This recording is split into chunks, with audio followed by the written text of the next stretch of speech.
அதிசயா அதிசயங்களின் ஆரம்பம். அதிசயா அதிசயம் நடக்கும் நிச்சயமா.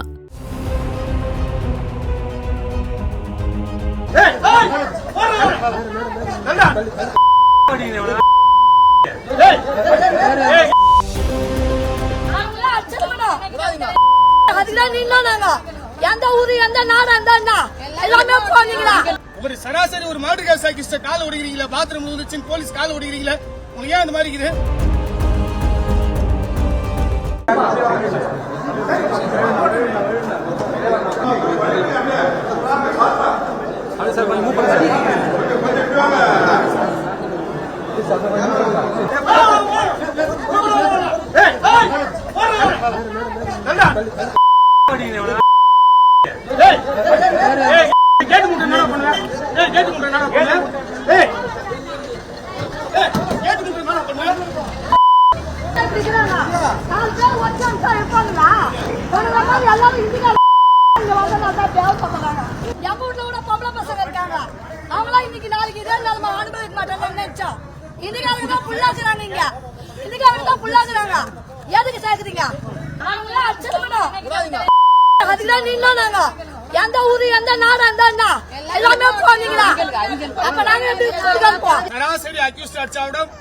தமிழ்நாடு போலீஸ் புத்தூர் கட்டு போட்டு மாவு கட்டு போட்டு பாத்ரூம்ல வரைக்கும் விட்டாந்து ஒரு 8 வயசு குழந்தைய வந்து இது மாதிரி நிர்மூலம் பண்ணிருக்கான். அந்த குடும்பமே இன்னைக்கு ஒரு மாதிரியா இருக்கு. அந்த குடும்பத்தை பேசுறதுக்கு 10 மினிஸ்டர் பஞ்சாயத்து பண்றான், மிரட்டுறான் அந்த குடும்பத்தை. என்ன நடக்குது இன்னைக்கு? 8 வயசு குழந்தை நேசம் நடக்குது இன்னைக்கு. ஏன் ஒரு சராசரி ஒரு மாடு கேஸ் கால ஓடுகிறீங்களா, பாத்ரூம் வந்துச்சு போலீஸ் கால ஓடுகிறீங்களா, உங்களுக்கு ஏன் அந்த மாதிரி இருக்குது? ஒரு அக்யூஸ்ட் 20 நாளா ஒரு அக்யூஸ்ட் வந்து ஒரு பெண்ணை சீரழிச்சிருக்கான், இந்த மாதிரி நிர்மூலம் பண்ணிக்கிறான். அதே அக்யூஸ்ட் அதே ஜூரி செக்ஷன்ல ஆரம்பத்தில் நடந்த விஷயத்துக்கு சூலூர்பேட்டையில அந்த அக்யூஸ்ட் வந்து 20 நாள் அவன் இருப்பானா? அதே அக்யூஸ்ட் இருப்பானா? அவன் அதே அக்யூஸ்டா? நான் கேட்கக்கூடிய கேள்வி, ஏற்கனவே விசாரணை செஞ்ச மாவட்ட கண்காணிப்பாளர் ஏன் மாத்துறீங்க? ஏன் வடநாட்டு மாவட்ட கண்காணிப்பாளர் இப்ப போடுறீங்க?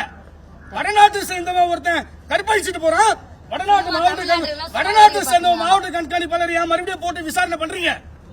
என்ன நீதி? யார் உண்மை குற்றவாளி? உண்மையிலேயே இவன் தான் உண்மையான குற்றவாளி. காவல்துறையை நாங்கள் பாராட்டுவோம். திருவள்ளூர் மாவட்ட நீதிமன்றத்திலேயே ஆரம்பத்தில் ஒரு 10 வயது குழந்தை சமூக விரோதி ஒருவனால் சீரழிக்கப்பட்டது என்ற காரணத்திற்காக ஒரு நபரை ரிமாண்ட் செய்திருக்கிறார்கள். அவனுடைய உண்மையான புகைப்படம் என்ன, ஏற்கனவே இருந்த புகைப்படம் என்ன என்பதை தெளிவாக பொதுமக்களுக்கும் பத்திரிகையாளர்களும் இன்று காட்ட வேண்டும். ஏனென்றால் நீங்கள் உண்மை குற்றவாளிகள் பிடித்து விட்டீர்கள் என்று கூறுகிறீர்கள். உண்மை குற்றவாளி யார்?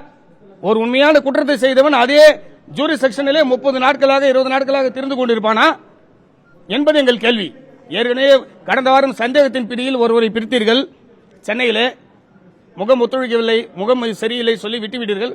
மீண்டும் அதே சூலூர்பேட்டையிலே அந்த குழந்தை 10 வயது குழந்தை எந்த தவறு செய்தது? அந்த குழந்தையை சீரழித்து அந்த குடும்பத்தையே நிர்மூலமாக்கிய அந்த கைவனை நீதிமன்றத்தில் இன்று கொண்டாந்தார்கள் என்று நாங்கள் தகவல் அறிந்தோம். அந்த குற்றவாளியே உண்மையான குற்றவாளி என்றால் காவல்துறைக்கு நாங்கள் நன்றியை தெரிவித்துக் கொள்கிறோம். ஆனால் ஒரு குற்றம் செய்த நபர் 1 மாதமாக அதே இடத்தில் சுற்றி திரிந்து கொண்டிருக்கிறார் என்றால், ஏற்கனவே புலன் விசாரணை சரியில்லை என்று மாவட்ட காவல்துறை கண்காணிப்பாளரை மாற்றினார்கள். இது ஒருவேளை அவசர கதியாக உண்மையான குற்றவாளி பிடித்தார்களா என்று எங்களுக்கு அந்த ஒரு ஐயம் எழுகிறது. அதிசயா அதிசயங்களின் ஆரம்பம். அதிசயா அதிசயம் நடக்கும் நிச்சயமா.